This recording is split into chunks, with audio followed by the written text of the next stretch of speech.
What sets Bayer apart is that we deliver on our promise to advance regenerative agriculture. I don't see how you can say I'm regenerative and be the people who make Roundup. Yeah. I don't want to be associated with Roundup. Nope. Because I use the same term that Bayer uses. Right. No. Oh, you farm like Bayer does. Well, no. Oh. Welcome to the Dust or Mud podcast. I'm Shelley. I'm Rich. After 25 years of Rich being in the Air Force, we retired to Southwest Missouri and started a regenerative farm. That was about 3 years ago. And we started this podcast because we like to talk about food, freedom, and farming. So farming, regenerative style, is what we do. Yeah, absolutely. Yeah. And you said 3 years. It's been a full 3.5 now. Whoa. I know. Are you a toddler? Well, when you're less than 10, don't you have to count You halves? have to count the half whenever you're young and when you're old. Right. I think when you're like 80 and a half, you start counting the half again. Well, we saw something in the news. She was 103 in 3 months.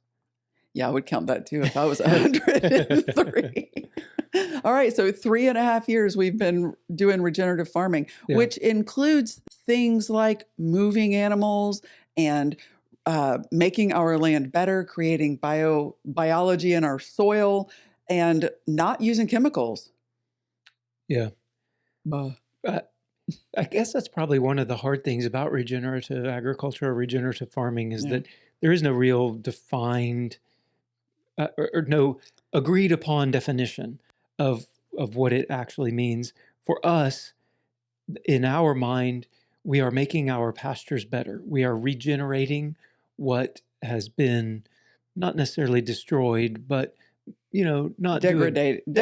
Yeah, it has been degraded. And we're making it better through farming practices that regenerate the soil. And so to us, that is regenerative farming. And there are different definitions. And because there are different definitions, what that allows for is companies like Bayer, who, if you didn't know, bought Monsanto, who are the makers of RoundUp. This is truly a historic day for Bayer and for Monsanto. We are one of the most respected and trusted companies in the world, and I'm convinced that Monsanto will flourish as part of Bayer. It allows Bayer to say that they are practicing regenerative farming. Our vision of regenerative agriculture checks many boxes. We are uniquely positioned to provide farmers with an entire system of solutions and encouraging it across all of their platforms. Whenever they came into the agriculture sector of things, that practicing, quote, regenerative farming has become quite a buzzword, and they are, quote, encouraging all of their farmers to do this. But what does that really look like? Yeah, for them, they're the world's largest seed producer, the world's largest pesticide producer, and what that allows, because the definition is strange, they can say things like, we are offering carbon offset funding to farmers, which would mean that we could, because we practice regenerative farming, we could, I think, at least I haven't looked into it, but the way that it works is they could pay us for regenerative farming because we're sequestering carbon into our soil. So they call it carbon farming. Yeah. Like literally that you're in doing the farming that you're doing, as you sequester it, you're farming the carbon. Yeah, it's almost like a reverse farming, right? Because normally things grow up out of the soil. In this, you're putting carbon down into the soil, and we could calculate up how much carbon we're putting back into the soil, and then a company could pay us because we sequester carbon, and that gives that company now carbon offsets. So the carbon that they produce is being offset by the carbon that we sequester, and Bayer is putting all of that together to allow for that type of transaction, I guess, to take place. So that makes them regenerative. Oh. Sorry. Oh. Oh, okay. So there are some other things that you could define as regenerative, and a big one is no till drills, or they don't till the land before the big row crops are planted, and what that allows is that the soil is never uncovered. Uncovered soil is a bad thing. For one, it just blows away, it erodes, and by taking away the tilling, the big row crop farmers are being able to hang on to their soil. The question is, when they use no-till drill, now you have not tilled away any of the unwanted vegetation. And what now are they going to do and use in order to alleviate the weeds or that unwanted vegetation problem? So are they going to then turn to, so we know we don't till it and we plant our GMO-free seed into the ground, we drill it in, but in order to fight that weed predation coming in on those crops that they're wanting, what on earth would that farmer possibly use to eliminate the rest of the weeds? If you plant GMO free, it's hard. Did I say GMO free? Yeah. Oh, I meant GMO. And that's where Monsanto came in, was the makers of RoundUp was in this practice and in other practices, like even in tilling, the genetically modified seeds are modified so that they can live through RoundUp, which kills basically everything else that's green. They modify the seeds so that the whole area can be sprayed with RoundUp, and everything else that's green dies, and the genetically modified seeds don't die. They just keep on living. So it's a double-edged sword. It seems like if Bayer as a company is going to embrace regenerative ag, okay, cool, that's awesome. We're not going to till. That's great, but now we're going to spray chemicals all over. It just seems like they're going to be using a buzzword that farmers and consumers, kind of like we did with the organics, they are using a term very, very loosely. And whenever they use a term really loosely and they kind of co-opt it and they take that on for that corporation and for themselves, and then they're essentially greenwashing the entire concept. Yeah. And they're making themselves look better by using these words. And now the farmers or the consumers, who do you trust and what's really happening with this, quote, regenerative thing? Oh, it looks good. And consumers say, oh, look, they're regenerative. That's good. That's a good thing. And which it is, right? But what you're saying is by co-opting it, they're taking practices that are not necessarily what everyone would think of as regenerative and taking credit for being regenerative. And consumers, like right now, there is a push for regenerative farming because there's been quite a bit of talk over the past few years about, hey, we're losing our topsoil. Yeah. Quit tilling. We only have a few more harvests left before the topsoil is gone. You need to quit this tilling stuff. Okay. And people have they've gotten on board with that. Yeah, like, hey, great idea. This isn't a good thing.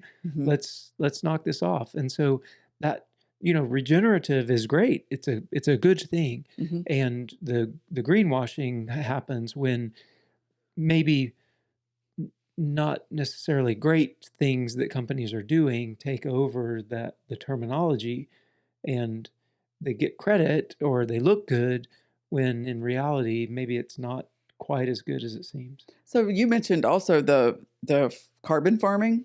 And we could be a part of that, and other farms could be a part of that. But then you're going to leash yourself to what the corporation says that you can and cannot do at that point on your farm. So now you're going to be essentially farming for someone else. Something that you might not even actually be a farmer for. Like now all of your decisions are made by a multinational corporation whose interests might not align with yours actually. Yeah, potentially. Yeah. So I don't think that these companies are, I think that the people probably like essentially maybe mean well, but I don't know if the conflict of interest is too great. I mean, it just seems like really, really huge conflict of interest. So Bayer also creates pharmaceutical drugs that treat cancers. Yes. And treat other chronic illnesses from our society, our environment, our life, whatever. So if on the one hand, you're creating pharmaceuticals that treat chronic illnesses, and on the other hand, you've just purchased a company back in 2018, it was a number of years ago, but you purchased a company who is riddled with litigation and billions into problems with being lawsuits over Roundup glyphosate causing cancer.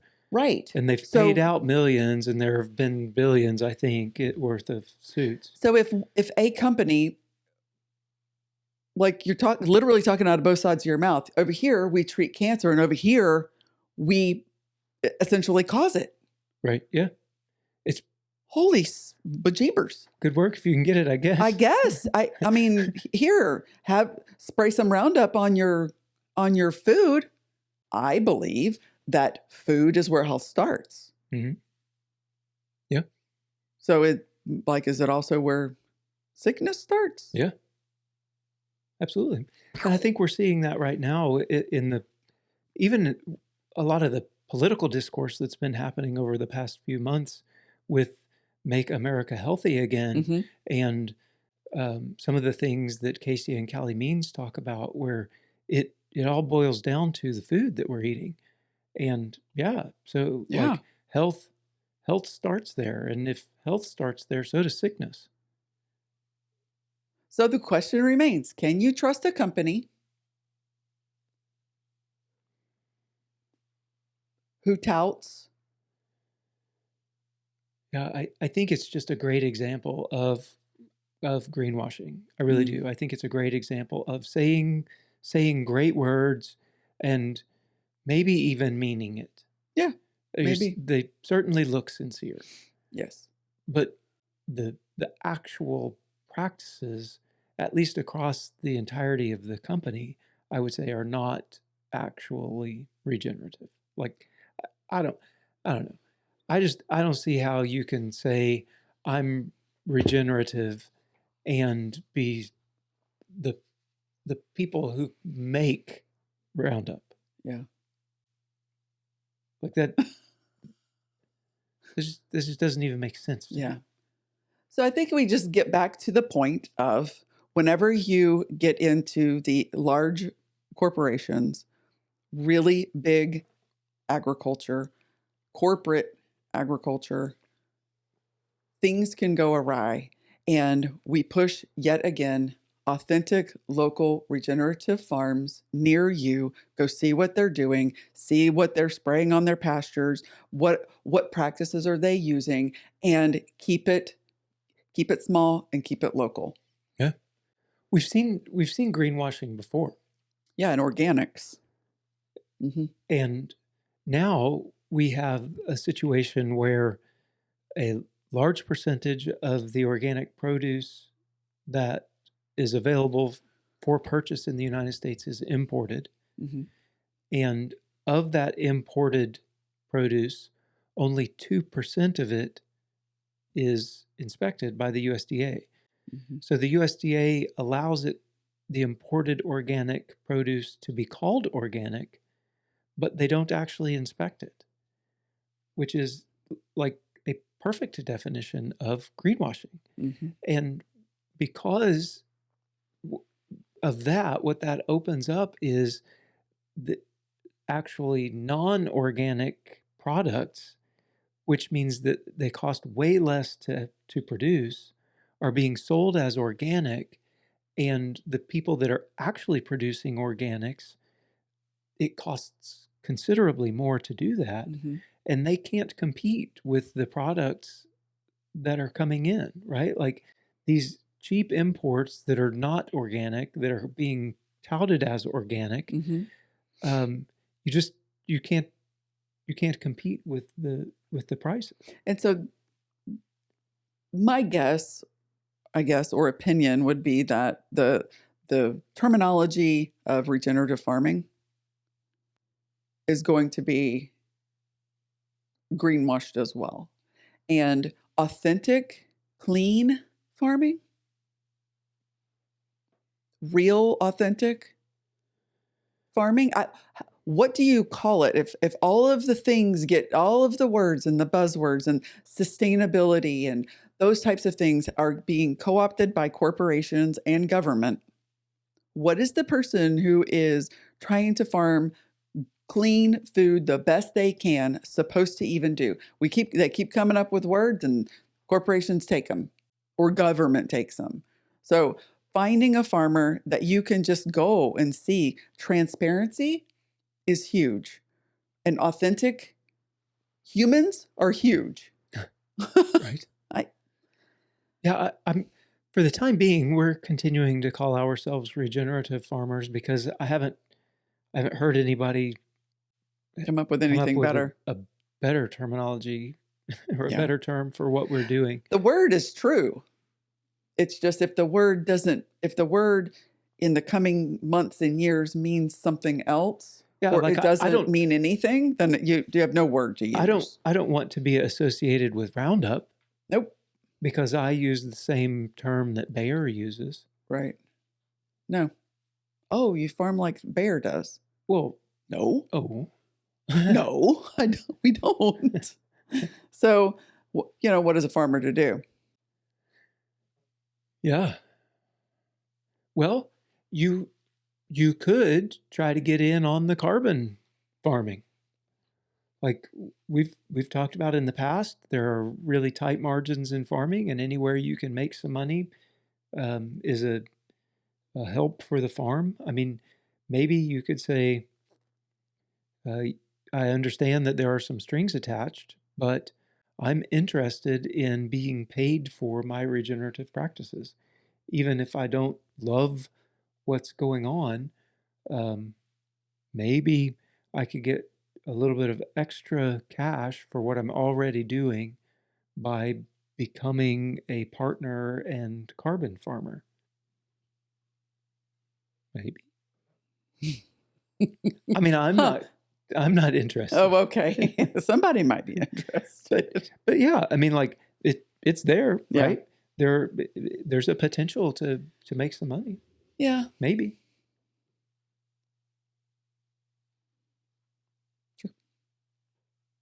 You don't seem convinced. No, I'm not. No. You're not going to No. farm carbon. Huh? No, I'm not. I don't plan on it. How do we support what we might call authentic regenerative agriculture? Like, how do you find authentic regenerative agriculture? I don't know. If you search regenerative agriculture on YouTube, you end up finding things like Bayer. Mm-hmm. So, I mean, where does that leave us? I think it leaves us with, we like to talk to people. We talk. And there are people out there talking. Casey and Callie Means are talking. Joel Salatin, he's been talking. Will Harris is talking. A lot of people who have sort of moved into this space years ago. Gabe Brown is talking. People are talking. RFK Jr. is talking. We are talking. So at the farmer's market, we love to talk to people. Talk to the farmer that's standing at the farmer's market in front of you. Go to a farmer's market, because that's the only place that you're going to be able to talk to the farmer. Because if you go to the grocery store, that you can't talk to the farmer because they probably live in another country. So if you go to the farmer's market or a local market of some sort in your area, talk to the farmer. If you found one online that you are like, wow, I like this, call them, email them, ask them questions. Do you use chemicals? We get questions asked to us all the time. What are your practices? Do you vaccinate your animals? Where do you, all the things. And people want to know. And if you want to know how that food is being grown, try to find the farmer and ask them questions. Yeah. I think that's how we as consumers begin to trust our food supply again, is to talk to the people who are actually growing it. Yeah. And we throw out videos all the time about what we're doing. I mean, and people have asked us, are you organic? And we say no. And then they don't buy from us because that is important to them. They want organic. Right. But we don't want to go through all of the government rigmarole for organic. And we just talked about the greenwashing that goes on in organic, and we just aren't interested in that. So we don't. We're not certified organic. And I think that's important to actually say, as a farmer, actually say what it is that you're doing. Now, we don't use chemicals. Like, we could be organic. Like, there's nothing that we're doing that would disqualify us from being organic.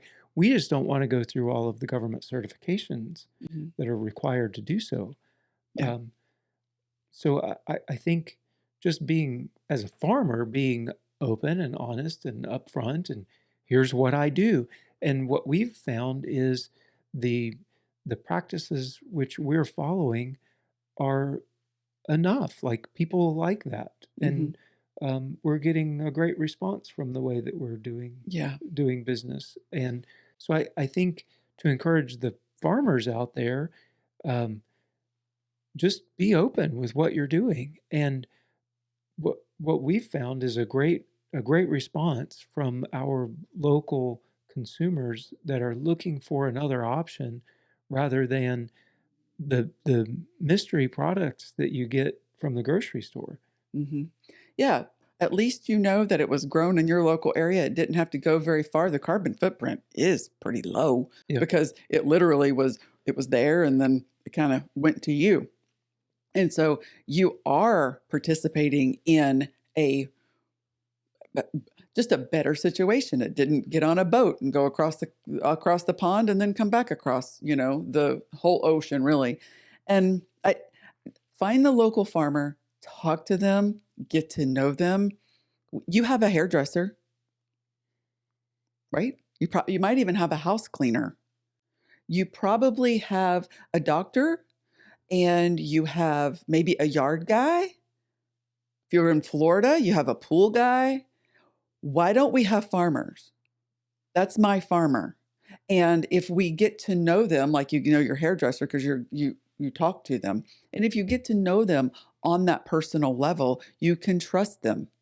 And there is not a more important thing to do than to grow somebody's food that they're going to feed to their kids and to themselves, and to actually ingest. It becomes part of them. It grows their body. And I think it's probably the most important job that there is to grow someone else's food. And you want to trust those people. Yeah. And for me, I don't trust Bayer to grow my food. Right. Like, I just don't. And probably the people watching this and listening to this don't either. But find someone near you, or even if they're not near you, if they can get it to you, but find them, just talk to them. Yeah. What are you doing? I think that's a great way to move forward. And, some people push back and say, well, you can't feed everybody that way. But the more this happens, the more that people will start doing this, right? Like, if we can be successful and others like us can be successful, then that means that others might want to try also. And then if they're successful, then more people will want to try. And that's the way this can grow. You know, it doesn't, I don't know. It would be great if the government says this is how things, you know, should be done, could be done, whatever. But I think it's better for the consumers to say, I want to buy that product. And if the consumers are buying that product, then more people will start making that product. Right. And I think that a bottom-up approach to this effort is probably going to lead to the most success. A consumer-led, vote with your dollars effort for local, sustainable, regenerative, authentically regenerative, I don't know, whatever you want to call it, but practices that you can get behind and agree with, supporting that with your dollars, I believe is where real change happens. So we're going to keep talking about this. Thank you guys for hanging out with us. If you enjoyed this podcast, check out the next one.